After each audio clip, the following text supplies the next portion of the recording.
Et si tout ce que vous pensiez savoir sur le monde d'avant le déluge était faux, on parle souvent de Noé, de l'arche, de la pluie.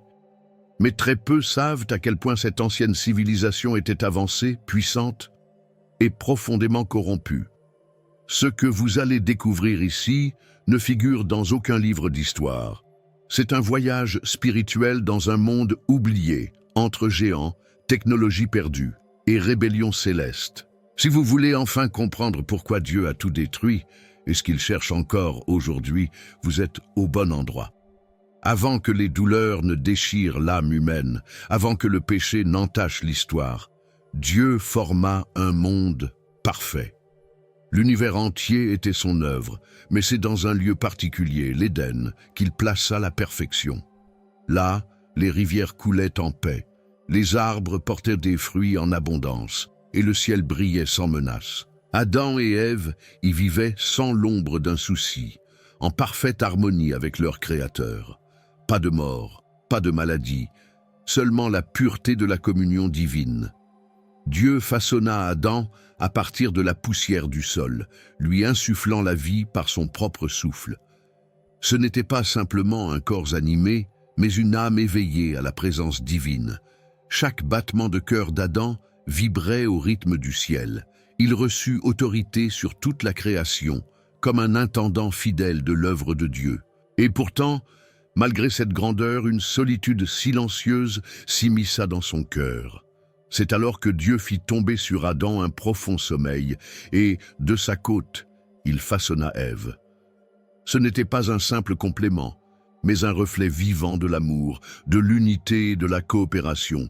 Adam la reconnut avec émerveillement. « Voici l'os de mes os et la chair de ma chair. » Ensemble, ils représentaient l'image parfaite de Dieu sur terre. Le lien entre eux était une alliance sacrée, le modèle divin de la famille et de la complémentarité. Dans l'Éden, tout parlait de la bonté de Dieu, le chant des oiseaux, la caresse du vent, la fraîcheur de la rosée. Adam et Ève vivaient dans une connaissance pure, sans honte ni crainte. Leur nudité n'était pas faiblesse, mais transparence. Ils n'avaient rien à cacher devant Dieu, ni l'un devant l'autre. Chaque journée était une célébration de la vie, un acte d'adoration silencieuse. Ils travaillaient le jardin non par obligation, mais par joie. Et Dieu descendait marchant avec eux dans la brise du soir. Imagine cela, le Créateur de l'univers prenant le temps de converser, de partager, de rire avec ses enfants. C'est là que se trouvait la vraie connaissance, non pas dans les livres, mais dans la présence. Dieu ne les avait pas créés pour le service, mais pour la relation. L'Éden était l'école de l'intimité avec Dieu, un sanctuaire à ciel ouvert. La technologie n'était pas encore née, mais la sagesse divine était partout. Il y avait une science dans la croissance des plantes, une mathématique dans la symétrie des étoiles, une musique dans le murmure des eaux. Chaque chose obéissait à son ordre établi, révélant la justice et la moralité inscrites dans la création elle-même. Le progrès humain n'était pas encore un défi, car tout était déjà accompli dans la paix divine. Adam nomma les animaux, découvrant ainsi que la parole a le pouvoir de donner identité. Ce pouvoir créatif, hérité de Dieu, faisait partie de l'alliance, régner sans dominer, nommer sans posséder. C'est là que l'humanité trouva sa première mission, cultiver, garder, protéger. Le jardin n'était pas une cage dorée, mais une responsabilité sacrée. La moralité se vivait en actes, dans la fidélité au dessein divin. Le fruit défendu se tenait là, silencieux témoin de leur libre arbitre. Dans son infinie justice, n'avait pas créé des marionnettes, mais des partenaires capables d'aimer librement. Ce fruit, pourtant beau à l'œil, représentait une frontière invisible, celle de la confiance. Obéir n'était pas une restriction, mais une déclaration d'amour. Le véritable progrès n'était pas d'étendre ses limites, mais de rester dans les voies de Dieu. Il y avait un seul commandement dans ce monde parfait, « Tu ne mangeras pas ». Rien d'écrasant, seulement un appel à la foi. Adam et Ève n'avaient pas besoin de connaître le mal, car ils avaient déjà le bien, la paix, la vie. Leur longévité était assurée dans la présence de Dieu. On raconte que Mathusalem a vécu 969 ans et Adam 930 ans, Mais dans l'Éden, le temps lui-même n'était qu'un écho de l'éternité. Le paradis n'était pas seulement un lieu, mais un état d'âme. La pluie ne tombait pas encore, car une vapeur montait pour arroser le sol. Tout y était orchestré avec précision et tendresse. Dieu n'avait rien oublié, rien négligé. Le mot « survie » n'existait pas, car la vie était surabondante. Le ciel et la terre s'embrassaient dans une union parfaite. L'homme, la femme, la nature et Dieu vivaient dans un accord céleste. L'Éden nous rappelle ce pourquoi nous avons été créés, marcher avec Dieu, régner en justice, vivre dans la lumière. Il nous parle encore aujourd'hui, comme une mémoire enfouie dans nos âmes fatiguées. Chaque prière, chaque souffle de foi est une tentative de retour. Le monde moderne court après la technologie, la connaissance, le progrès. Mais que vaut tout cela sans moralité? Sans Dieu, il n'y a que décadence. Même notre désir de justice, si profond, est un écho de cet Éden perdu. Lorsque nous pleurons devant l'injustice, lorsque notre cœur s'élève contre la violence, nous entendons encore le murmure du jardin. Ce que Dieu avait commencé était bon, très bon. Mais une ombre rôdait déjà, un serpent rusé, un fruit séduisant, une promesse de connaissance détournée. C'est là que s'annonce un drame ancien. Et si aujourd'hui nous ressentons un vide, une soif inexplicable, c'est parce que nos racines plongent dans ce sol originel. Nous sommes faits pour l'Éden, pour la paix, pour la justice. Chaque pas loin de Dieu est un pas loin de nous-mêmes. Pourtant, même après la chute, Dieu n'a jamais cessé d'aimer. L'histoire de l'humanité ne commence pas par le péché, mais par une alliance de gloire. C'est en comprenant l'origine de notre beauté que nous pourrons aussi affronter le poids de notre chute. Adam et Ève n'étaient pas simplement des personnages, mais le reflet de notre propre cœur. Comme eux, nous avons connu l'abondance et flirté avec la désobéissance. C'est là que commence la véritable histoire, dans la tension entre la confiance et la tentation. Le récit de la création n'est pas un simple conte ancien, c'est un miroir spirituel. Chaque génération y retrouve ses dilemmes, écouter Dieu ou écouter la voix du serpent. Le fruit défendu n'était pas seulement un objet, mais un test de fidélité. Le péché, cette cassure entre Dieu et l'homme, allait bientôt entrer en scène, avec ses chaînes, sa douleur et ses conséquences tragiques. Pourtant, même à la veille de la chute, Dieu marchait encore avec l'homme. Il n'avait pas encore fermé la porte. L'Éden respirait encore la grâce. La prochaine étape de l'histoire n'est pas l'abandon, mais la tristesse d'un amour trahi. Et dans ce parfum de lumière blessée, l'ombre du serpent se glisse. Vous êtes-vous déjà senti perdu, déconnecté de qui vous êtes vraiment, sans savoir quel est le plan de Dieu pour votre vie? La vérité, c'est que vous n'êtes pas ici par hasard. Dieu a un but pour vous, et je veux vous aider à le découvrir. C'est pourquoi j'ai créé 3 e-books qui transformeront votre parcours avec Dieu. Cliquez sur le lien dans le commentaire épinglé et commencez votre transformation dès maintenant. Dans le silence doré de l'Éden, une menace invisible se faufilait. Le serpent plus rusé que toutes les bêtes observait. Il connaissait la faille, pas dans la création, mais dans le cœur encore naïf de l'humanité. Son objectif n'était pas de détruire l'arbre, mais la confiance. Une simple question, un soupçon. Dieu a-t-il vraiment dit? Et soudain, le doute s'insinua. Ève, émerveillée par le jardin, ne vit pas le piège se refermer. Le serpent n'était pas seulement séduisant, il était convaincant. Il ne mentit pas frontalement, il tordit la vérité. Ce fruit défendu, si beau, si désirable, devint un symbole de liberté illusoire. La connaissance promise paraissait supérieure à la simple obéissance. Mais quel prix pour cette révélation? Elle tendit la main, cueillit le fruit, en goûta la chair. Et à cet instant, quelque chose se brisa, en elle, dans le monde, dans le lien sacré avec Dieu. Puis, elle en offrit à Adam, et il mangea aussi. Aucun éclair, aucun tonnerre immédiat, mais une froideur nouvelle, une perte d'innocence. La chute ne fut pas bruyante, mais profonde, spirituelle, universelle. Le péché entra alors comme une maladie silencieuse. Les yeux s'ouvrirent, mais ce qu'ils virent fut la honte. L'homme et la femme, autrefois unis dans la lumière, se cachèrent dans les feuillages.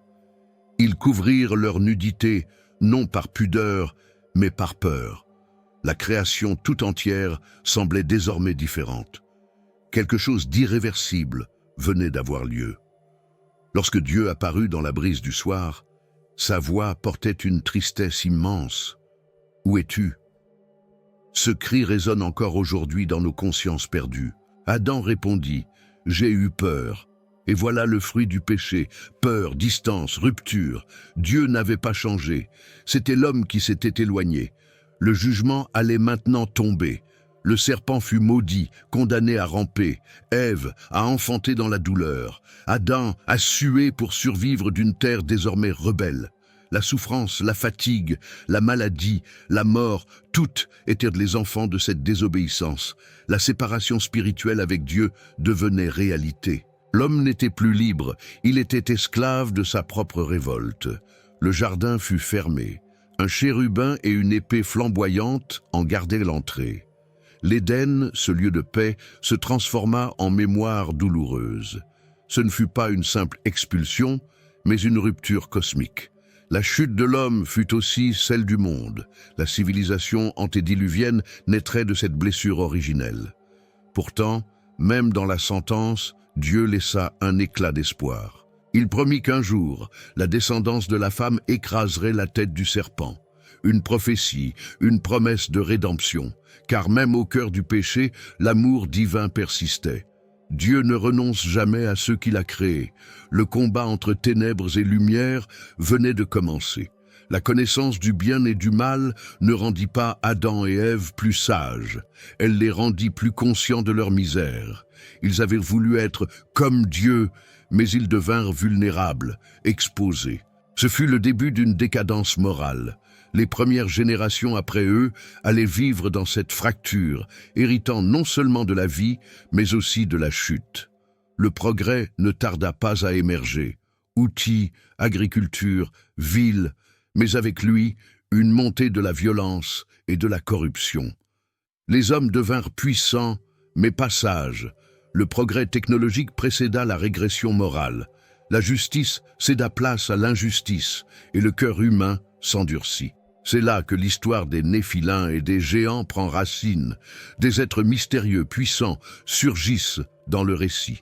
Les Néphilins, peut-être nés d'une union contre nature, incarnent la grandeur pervertie. Ils étaient les héros d'un monde sans repères. Ces géants imposaient leur force, mais non la vertu. Le monde antédiluvien sombrait dans un chaos spirituel, une civilisation brillante, mais perdue. La longévité de l'époque, avec des figures comme Mathusalem, 969 ans, ou Adam, 930 ans, n'apporta pas la sagesse attendue. Plus les années passaient, plus la corruption se répandait. La violence était devenue le langage du monde.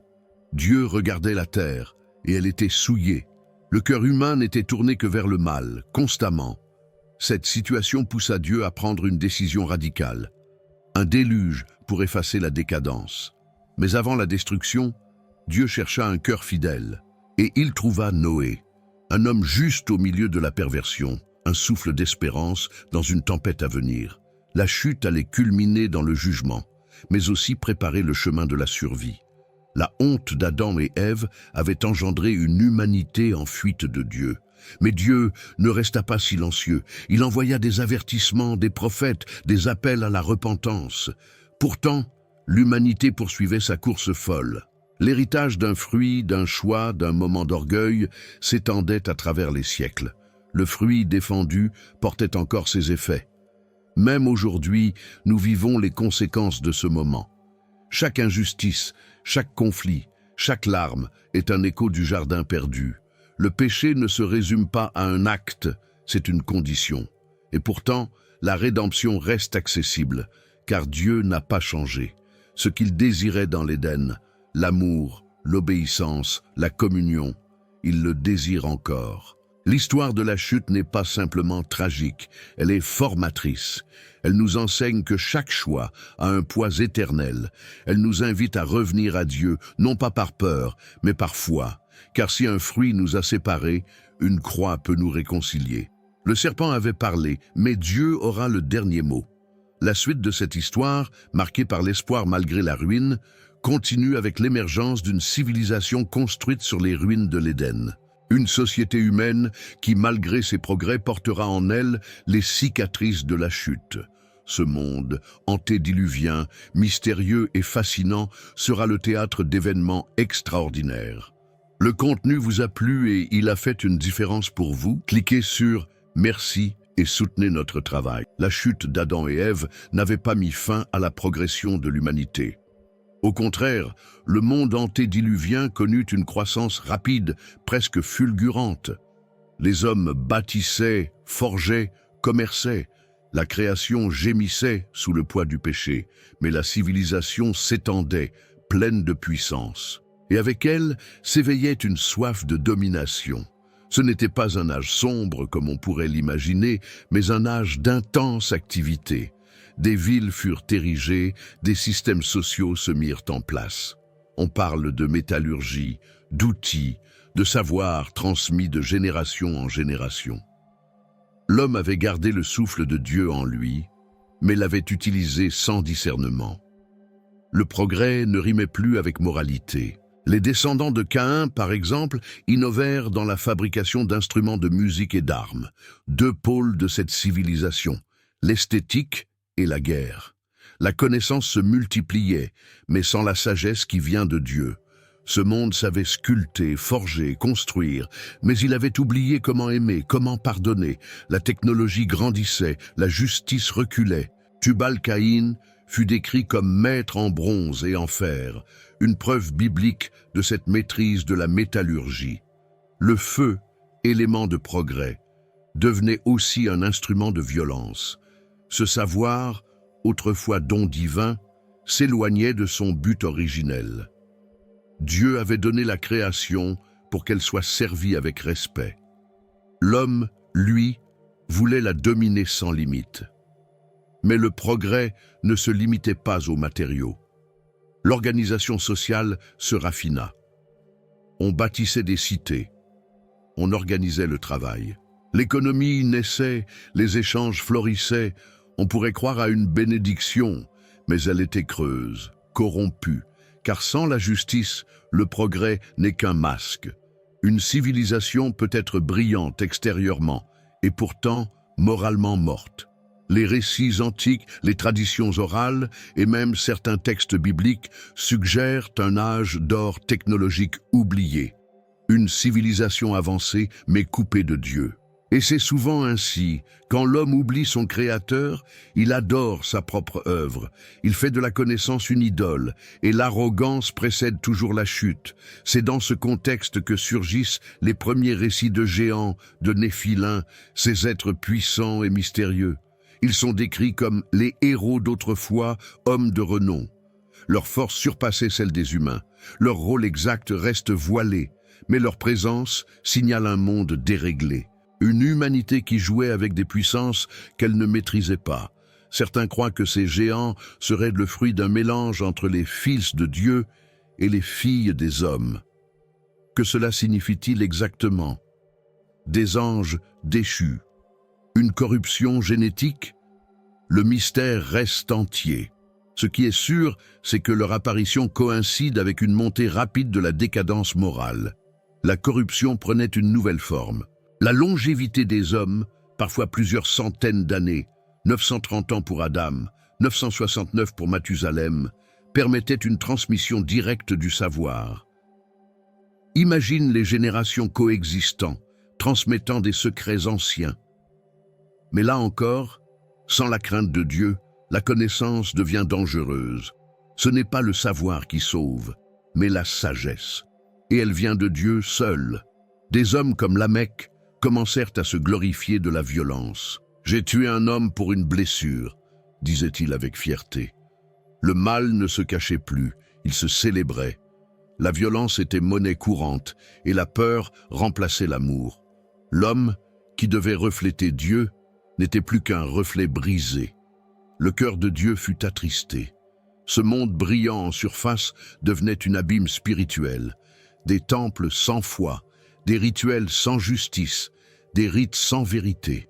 La civilisation antédiluvienne était vaste, complexe, mais vide de Dieu. Elle touchait le ciel avec ses tours, mais ne regardait plus vers le Créateur. Et c'est là que Dieu dit « Mon esprit ne contestera pas toujours avec l'homme ». Le ciel voyait la décadence, la souffrance, l'orgueil. Dieu ne voulait pas la destruction, mais il ne pouvait ignorer l'injustice. Il observait une génération construisant des tours, mais détruisant les âmes. Les plus puissants imposaient leur volonté. Les plus faibles étaient écrasés. Et au cœur de cette oppression, le cri de la terre montait vers le ciel. Les progrès n'empêchaient pas le péché. Ils l'habillaient, le rendaient élégant. Mais Dieu ne regarde pas l'apparence, il regarde le cœur. Et le cœur de cette humanité était devenu froid, dur, insensible. C'est ici que l'on comprend pourquoi Dieu choisit d'intervenir. Il ne s'agit pas de colère capricieuse, mais de justice. Une justice parfaite, alignée avec l'amour. Noé, pourtant, marchait encore avec Dieu. Une exception dans un monde d'ombre. Tandis que tous bâtissaient pour leur gloire, lui construisaient pour obéir. Tandis que les autres riaient, lui priaient. Son arche serait bientôt la dernière étincelle de vie dans un monde en ruine. Dieu avait trouvé un homme pour un recommencement, mais l'heure du jugement approchait. Le monde antédiluvien est une parabole vivante. Tout progrès sans Dieu mène à la destruction. Une société peut être florissante, instruite, bien équipée, mais si elle oublie la justice, elle s'écroule. La pluie allait bientôt tomber, non comme une bénédiction, mais comme un verdict. Le génie humain ne pourrait pas le contenir. L'arche, seule, résisterait. Et alors que les cieux se préparaient à s'ouvrir, un marteau résonnait encore dans le silence. Noé construisait. Un message de foi dans un monde incrédule. Chaque planche posée témoignait du jugement à venir, mais aussi de l'espoir d'un nouveau départ. Ce n'était pas la fin de tout, mais le début d'un recommencement. Parmi les mystères les plus fascinants des premières pages de la Bible, il y a ces êtres nommés Néphilim. Leur nom évoque la grandeur et la chute. Genèse 6 nous dit qu'ils étaient sur la terre en ces temps-là, et même après. Des géants, des héros d'autrefois, mais dont l'héritage porte une ombre. Leur existence soulève des questions profondes sur la nature de la corruption pré-déluge. Ces Néphilims ne sont pas simplement des hommes forts. Ils sont liés à une transgression spirituelle. Il est écrit que les fils de Dieu virent que les filles des hommes étaient belles et prirent pour femmes celles qu'ils choisirent. Ce passage, étrange et puissant, laisse entendre une union entre des entités célestes et l'humanité, un pont interdit entre deux mondes. Le fruit de ces unions, une race hybride, hors de la volonté de Dieu, des géants puissants, influents, respectés par les hommes, mais rejetés par le ciel. Ils furent considérés comme des hommes de renom, des figures centrales de la civilisation antédiluvienne. Et pourtant, leur présence symbolise la décadence morale qui grignotait l'âme humaine.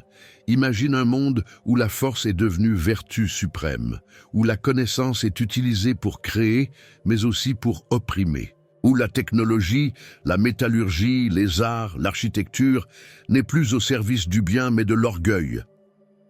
Les Néphilims n'ont pas corrompu la terre par ignorance, mais par choix. Leur grandeur extérieure masquait une profonde déchéance intérieure. Il est tentant de voir dans ces géants des héros, des figures mythologiques. Mais la Bible est claire, ils ne sont pas le fruit d'un miracle, mais d'une rébellion. Le progrès, dans leur époque, avançait à toute vitesse. Mais la moralité reculait encore plus vite. Les justes devenaient rares, la violence était partout. Et Dieu observait, attristé. Les géants évoquent aussi notre propre fascination pour la puissance. Aujourd'hui encore, ne glorifie-t-on pas la célébrité, la réussite, la domination?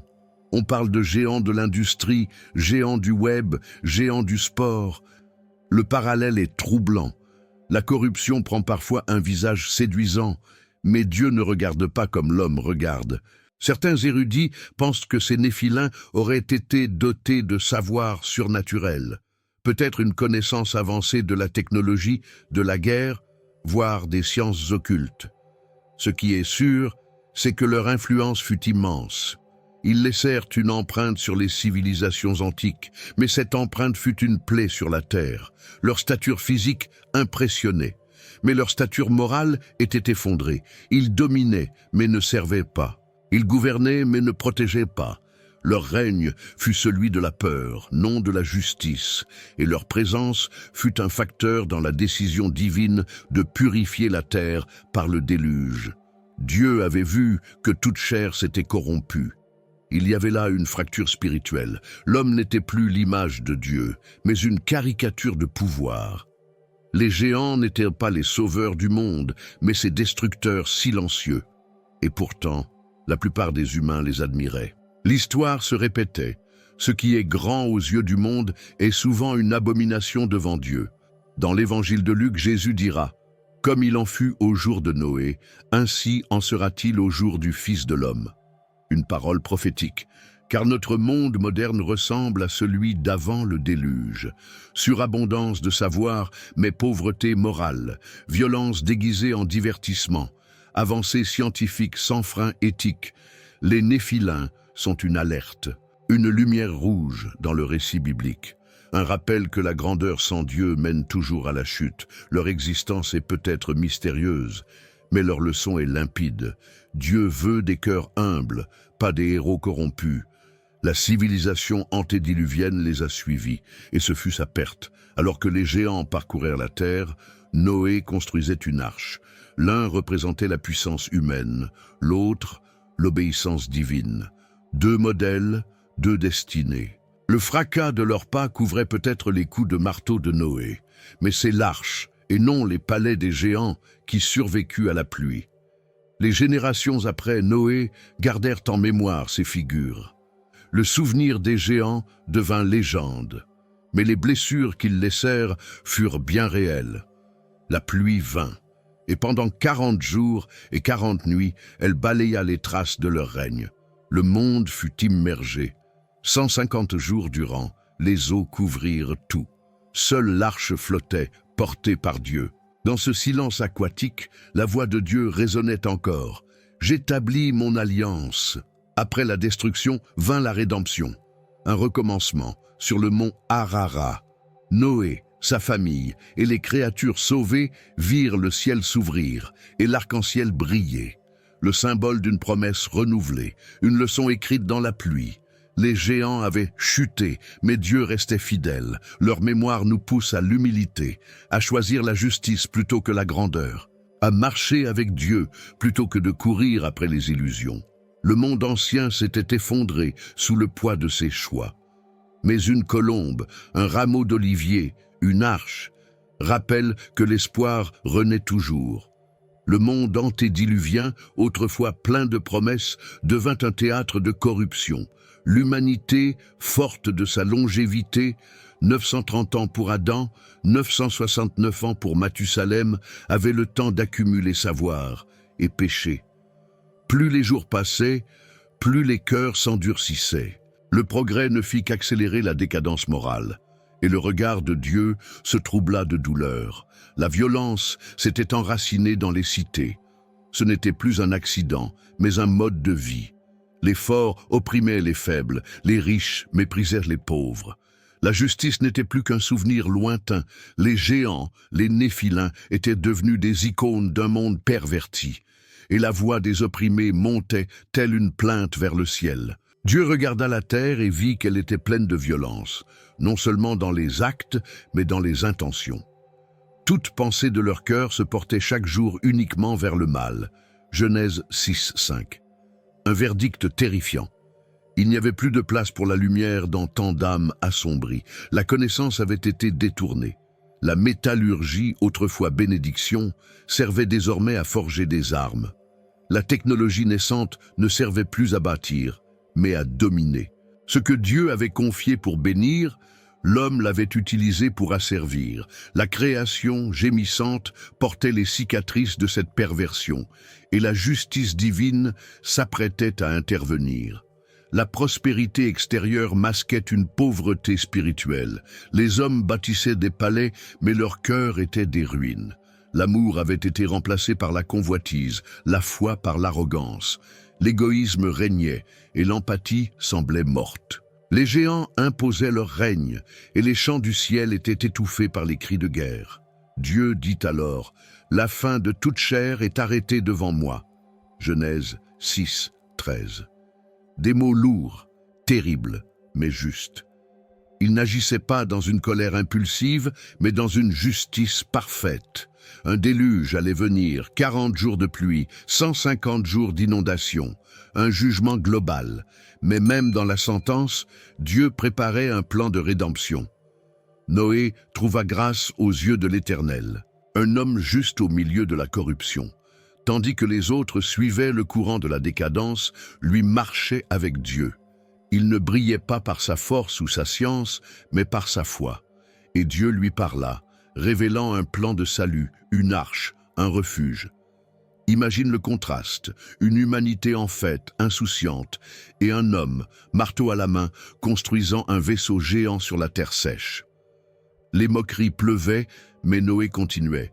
Chaque planche posée était un acte de foi. Chaque clou enfoncé, une déclaration silencieuse contre la violence du monde. Dieu avait trouvé un cœur pur. Les gens riaient de lui, le traitaient de fou. Pourtant, Noé était en avance, non sur son temps, mais sur l'éternité. Il savait que la corruption ne resterait pas impunie. Il croyait en la justice divine, même si elle tardait. Tandis que les autres célébraient leur puissance, il préparait la survie. Il choisissait la voie étroite. La méchanceté humaine ne se contentait plus d'exister, elle s'enseignait. Les enfants étaient élevés dans la haine, le mensonge, la vengeance. On célébrait la tromperie, on applaudissait l'orgueil. Le monde n'était pas seulement perdu, il voulait l'être. Et Dieu, le cœur brisé, prit une décision radicale. Il fallait tout recommencer. Et pourtant, il ne détruisit pas tout. Il choisit une famille, une lignée, une graine. L'arche n'était pas seulement un navire, c'était un berceau. Un signe que même dans le jugement, il y a grâce. Car Dieu n'abandonne jamais ses promesses. Là où le péché abonde, la rédemption prépare son chemin. La pluie vint comme annoncé. D'abord quelques gouttes, puis un torrent. Les rivières débordèrent, les montagnes disparurent. Les rires se turent. Le monde entier fut balayé, englouti. Et dans cette destruction, une arche flottait, contenant l'espoir du recommencement. L'humanité, la faune, tout était réduit à une poignée de survivants. Pendant 150 jours, Noé vécut enfermé dans cette arche. Il n'y avait plus de terre, plus de repères, seulement la foi, la patience et l'attente. Et un jour, il ouvrit la fenêtre et envoya une colombe. La première revint, la deuxième aussi, mais la troisième porta un rameau d'olivier. La terre respirait à nouveau. Dieu parla à Noé, non dans la tempête, mais après. « Sors de l'arche, toi et ta famille. » Et sur cette terre détrempée, Noé bâtit un autel. Il offrit un sacrifice et Dieu fit alliance. L'arc-en-ciel apparut, lumineux, éclatant, symbole d'un nouveau pacte. Jamais plus un déluge ne balayerait la vie. La corruption avait été jugée, mais la grâce avait triomphé. Dieu avait effacé, mais pour mieux restaurer. Le mont Ararat devint un symbole de recommencement. La pluie cessa et l'humanité reprit son souffle. Le cœur de Dieu battait encore pour l'homme. Et Noé, ce survivant de l'ancienne ère, posait les fondations d'un monde nouveau. Noé n'était pas un homme célèbre, ni un guerrier, ni un roi. Il n'avait ni palais ni armée, mais il possédait ce que Dieu cherchait désespérément, un cœur pur. Tandis que la civilisation antédiluvienne sombrait dans la corruption, la violence et la décadence morale, Noé marchait avec Dieu. Il écoutait, priait, obéissait, et cette fidélité attira le regard du ciel. Dieu parla à Noé d'un projet inconcevable, construire une arche, un immense vaisseau en plein désert. Ce n'était pas un bateau de pêche, mais une structure gigantesque, faite pour résister à la pluie, qui n'était jamais tombée jusque-là. Une pluie de 40 jours, un déluge de 150 jours, une destruction totale, mais aussi un plan de survie, une alliance à naître. Fais-toi une arche de bois de gopher, dit Dieu. Tu feras des compartiments et tu l'enduiras de poids à l'intérieur et à l'extérieur. Genèse 6, 14. le Créateur donna des mesures précises, des instructions détaillées. Noé, sans poser de questions, obéit. Chaque coup de marteau, chaque poutre posée était un acte de foi. Il construisait sans voir la pluie, mais avec confiance. Les voisins le regardaient avec mépris. « Tu perds ton temps, Noé !» criait-il. « Tu construis une folie sur de la poussière. » Mais Noé savait ce qu'il faisait. Il ne bâtissait pas un simple abri, il érigeait une réponse céleste à une terre corrompue.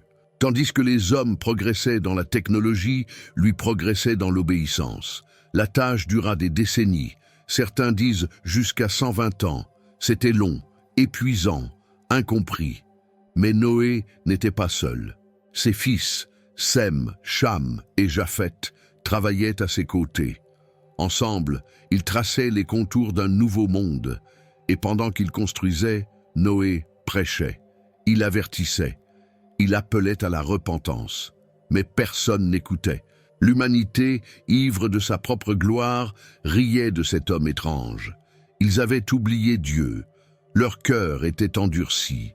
Ils célébraient leurs géants, leurs conquêtes, leurs progrès, mais ignoraient la justice. Noé, pourtant, ne se décourageait pas. Il savait que chaque jour le rapprochait du jugement et du salut. Le fruit défendu avait ouvert la porte au péché. Les générations suivantes l'avaient nourri. La civilisation antédiluvienne, malgré sa connaissance, sa métallurgie, sa longévité, s'était égarée. Noé, seul juste parmi eux, construisait une arche non seulement pour sa famille, mais pour l'humanité tout entière. Un vaisseau de rédemption au cœur d'un monde perdu.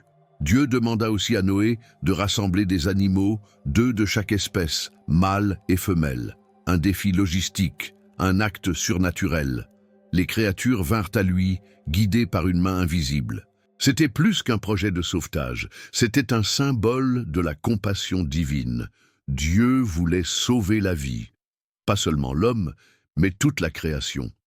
Imagine la scène, le ciel encore clair, les hommes encore festifs, les enfants jouant, pendant que les lions, les colombes, les éléphants entraient un par un dans l'arche.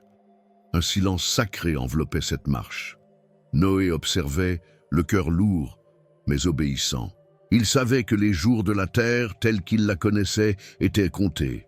Puis vint l'ultime commandement. « Entre dans l'arche, toi et toute ta maison. » Genèse 7, 1. La porte se ferma, non par la main d'un homme, mais par celle de Dieu. Et avec ce geste divin, le sort fut scellé. La pluie allait commencer. Non une simple averse, mais une pluie de justice, un flot de jugement, une pluie de recommencement. Le ciel s'assombrit. Les premières gouttes tombèrent. Au loin, peut-être, certains réalisèrent, mais trop tard. La parole de Noé, ignorée si longtemps, résonnait dans le fracas de la pluie. L'arche flottait maintenant, soulevée par des eaux croissantes. Et à l'intérieur, un homme et sa foi, une famille choisie, un projet de salut. Les 40 jours passèrent, puis les 150 jours de montée des eaux. Le monde fut englouti. Les cités, les palais, les tours, les temples, tout disparut. Seul restait un bateau, porté par Dieu. Noé priait, adorait, attendait. Il ne comprenait pas tout, mais il faisait confiance. La foi n'a pas besoin de tout expliquer. Elle avance dans l'obscurité. Ce qui avait commencé par un simple ordre, construit une arche, s'était transformé en miracle. Dans le cœur d'un monde violent, Dieu avait trouvé une graine fidèle. Et cette graine, Noé, avait porté du fruit. Un fruit d'obéissance, de foi, de justice. Même quand tout le monde riait, il avait cru. Et maintenant, il vivait. Il ne s'agissait pas d'une arche sophistiquée ou ornée. Elle n'était pas conçue pour séduire, mais pour sauver. Elle n'était pas belle aux yeux du monde, mais précieuse aux yeux de Dieu. Tout comme la foi. Elle ne brille pas toujours, mais elle porte. Et dans ce silence humide, battu par la pluie, l'espérance respirait encore. Le déluge ne fut pas seulement destruction, mais purification. Le monde ancien devait disparaître pour qu'un nouveau voie le jour. Et Noé, humble bâtisseur, devint le père d'une ère nouvelle. Tout ce qui restait de la création originelle flottait sur cette arche. Dieu avait jugé, mais il n'avait pas oublié. La promesse vivait encore. Bientôt, la pluie allait cesser. Bientôt, la colombe allait s'envoler. Bientôt, le mont Ararat apparaîtrait et le soleil se lèverait sur un monde lavé. Mais tout avait commencé par un homme, une parole, une obéissance et une arche. Une leçon pour nous. Quand Dieu dit « bâtis », bâtis, même si personne ne comprend, car un nouveau départ se prépare, le ciel, jusque-là paisible, se mit à gronder. Des nuages épais couvrirent la lumière et la première goutte tomba. Ce n'était pas une pluie ordinaire, mais le début d'un jugement. Pendant 40 jours et 40 nuits, le ciel versa ses eaux avec une intensité divine. La terre entière allait être submergée, et avec elle, la civilisation antédiluvienne. Les rivières débordèrent, les fontaines du grand abîme se brisèrent, le sol se fendit, les montagnes s'effacèrent sous les flots. Ce que l'homme avait construit avec orgueil, tours, temples, cités, fut balayé comme poussière. La technologie, la métallurgie, les inventions brillantes, rien ne pouvait tenir face à la pluie du jugement. L'homme avait oublié Dieu. Dieu ne l'oubliait pas. Dans l'arche, Noé écoutait le tumulte. Chaque coup de tonnerre confirmait que Dieu avait tenu parole. Lui, sa famille et les animaux choisis étaient les seuls survivants. Ce n'était pas un privilège, mais une mission. Ils n'étaient pas les meilleurs, mais les porteurs d'une promesse. Dieu les avait gardés pour un recommencement. Le monde extérieur n'était plus qu'un océan sans fin. Les montagnes disparaissaient, les plaines s'effaçaient. Il n'y avait plus de refuge, plus de sécurité hors de l'arche. Les rires s'étaient tus, les moqueries aussi. L'eau avait tout nivelé.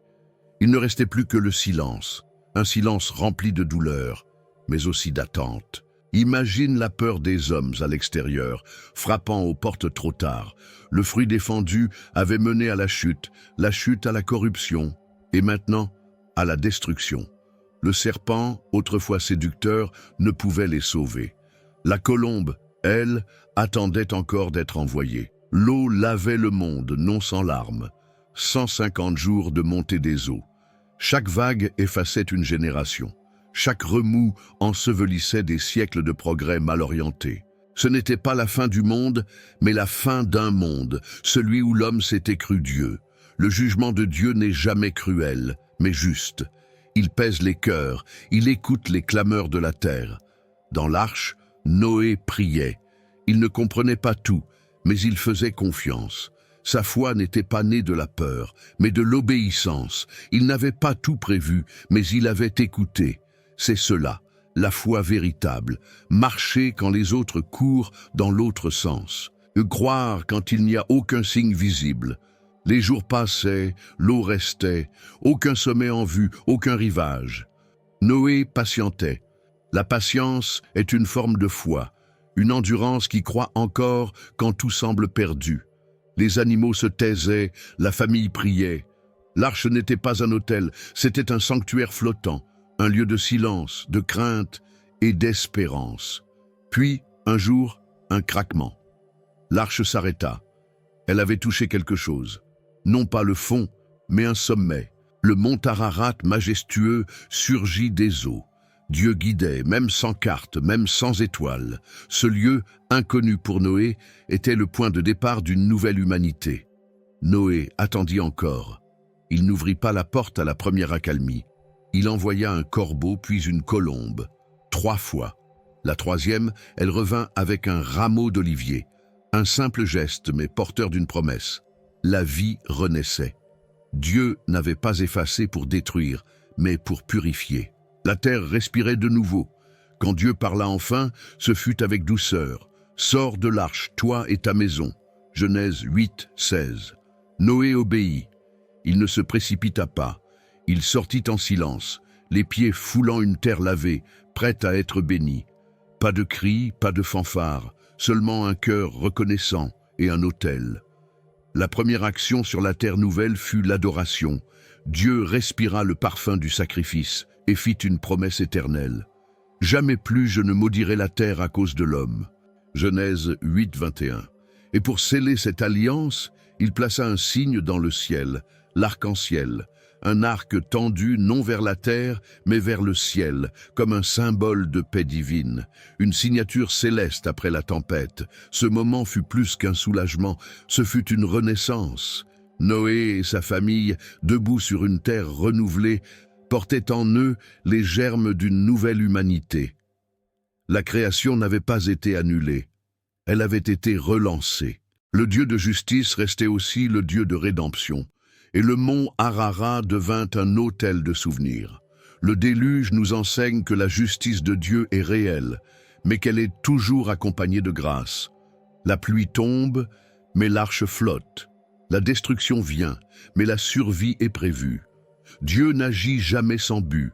Son jugement n'est pas vengeance, c'est purification. Son cœur reste tourné vers l'homme, même quand l'homme l'a oublié. Ce récit ancien résonne encore aujourd'hui. Nous construisons nos tours, comme aux temps anciens. Nous glorifions nos progrès, tout en oubliant notre Créateur. Mais le message est clair. Sans Dieu, toute civilisation s'effondre. Le vrai refuge n'est pas dans la technologie, mais dans l'obéissance. La seule arche qui sauve, c'est la foi. Et ainsi, sur une terre redevenue vierge, une famille regarde l'horizon. Le soleil perce à travers les nuages. L'arc-en-ciel resplendit. Et dans ce silence sacré, une voix divine murmure « Remplissez la terre ». Ce n'est pas la fin, mais un nouveau commencement. Et la plus grande promesse reste à venir. Après des mois d'attente dans le silence des flots, l'arche se posa doucement sur le mont Ararat. Le tumulte avait cessé et un calme sacré couvrait la terre. Noé, sa famille et les animaux retenaient leur souffle. Le monde, autrefois submergé par la violence, était désormais silencieux, lavé, purifié. Ce sommet devint le symbole d'un Dieu fidèle qui restaure après avoir jugé. Noé n'eut pas besoin d'ordre pour savoir quoi faire en premier. Son cœur reconnaissant le poussa à bâtir un autel, pas pour demander, mais pour remercier. Ce fut le premier autel de l'humanité après le déluge, et il monta vers le ciel comme un parfum de fidélité. Dans ce geste, il reconnut que tout, la vie, la survie, l'avenir, venait de Dieu seul. Dieu, touché par ce sacrifice, répondit non par un tonnerre, mais par une promesse. Il jura qu'il ne détruirait plus jamais la terre par un déluge. Et pour que les générations se souviennent de cet engagement, il plaça dans le ciel un arc, l'arc-en-ciel, signe éternel de son alliance, de sa patience et de sa miséricorde. Ce n'était pas un détail, c'était une signature. Le ciel, qui avait été source de jugement, devint maintenant témoin de grâce. La pluie ne serait plus une menace, mais une bénédiction. Les saisons reprendraient, la terre donnerait son fruit et l'homme pourrait à nouveau construire. Mais cette fois, il le ferait en se souvenant que tout dépend de celui qui tient les nuées dans ses mains. Noé reçut alors une nouvelle mission, repeupler la terre. Soyez féconds, multipliez, remplissez la terre. Ce commandement résonnait comme un écho du tout début, lorsque Dieu avait béni Adam et Ève. Le recommencement n'était pas un simple retour en arrière, mais une nouvelle chance, un nouveau cycle. La chute n'avait pas empêché l'amour de Dieu d'agir. La terre, encore humide, attendait le pas de l'homme. Mais cette fois, chaque empreinte serait un rappel de la fragilité humaine et de la grandeur divine. Noé planta, cultiva et vit les premiers fruits du nouveau monde. Ce n'était pas encore l'Éden, mais c'était une terre d'alliance. Et Dieu marchait à nouveau avec l'homme. Ce recommencement portait en lui une profonde leçon spirituelle. Il nous montre que même après le jugement le plus sévère, la miséricorde de Dieu peut encore fleurir, que même si l'humanité tombe, Dieu garde un reste fidèle, que l'espoir n'est jamais éteint pour ceux qui lui font confiance. L'arc-en-ciel reste suspendu comme un rappel éternel. Dieu tient ses promesses. Et si l'arche flottait sur les eaux, c'était parce que Dieu l'avait décidé. Si la colombe apporta le rameau, c'est parce que l'Esprit de Dieu annonçait un nouveau souffle. Si la vie reprit, ce fut parce que le Créateur n'avait pas renoncé à sa création. L'histoire de Noé n'est pas seulement celle d'un sauvetage, c'est celle d'une fidélité divine immuable. Dans chaque lever de soleil, dans chaque arc de lumière après l'orage, le cœur croyant peut encore entendre cette alliance silencieuse. Elle dit « Je suis le Dieu qui restaure, qui renouvelle, qui recommence ». Le recommencement de l'humanité n'était pas seulement géographique, il était spirituel. C'est une invitation à vivre différemment, à marcher humblement avec Dieu. Car Noé n'était pas un héros mythique, mais un homme comme nous, avec ses forces et ses failles. Et Dieu l'a utilisé pour changer l'histoire. Cela signifie qu'il peut aussi nous utiliser malgré nos limites. Si nous répondons à sa voix avec foi, il nous confiera des missions plus grandes que nous-mêmes. Et il nous soutiendra jusqu'au bout. Le mont Ararat restera à jamais le symbole d'un Dieu qui transforme le chaos en espoir. D'un Créateur qui préfère reconstruire plutôt que détruire. D'un Père qui, même après la révolte de ses enfants, prépare une nouvelle terre, une nouvelle chance. Voilà la puissance de sa grâce, voilà la beauté du recommencement. Aujourd'hui, chacun de nous peut monter sur son propre Ararat, là où l'on sort d'une épreuve, d'une tempête, d'une saison de destruction. Là où Dieu attend, non avec reproche, mais avec promesse. Là où il dit encore « Je suis avec toi, ne crains rien ». Le même Dieu de Noé est vivant, il agit encore. Ce récit nous appelle à bâtir, à croire, à remercier, à nous souvenir que tout commence par un autel, par une reconnaissance sincère. Et qu'en toute chose, même dans les ruines, Dieu prépare une renaissance. L'arche s'est posée, l'humanité est debout, et le ciel, orné de couleurs, sourit à nouveau sur la terre. Ce que nous venons de découvrir n'est pas un simple récit ancien, c'est un miroir spirituel pour notre génération. Dieu nous montre à travers l'histoire du déluge que chaque choix a un poids éternel. Et toi, que fais-tu de ta propre arche, de ton appel? Médite, prie, agis car Dieu cherche encore des Noé aujourd'hui. Tu as une mission, tu fais partie de cette histoire et il est temps de marcher avec Dieu. Abonne-toi à la chaîne, active la cloche et continue d'explorer avec nous la parole vivante de Dieu. Vous avez vu comment Dieu a jugé un monde entier.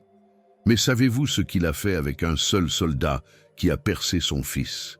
L'histoire vraie du centurion romain va vous renverser.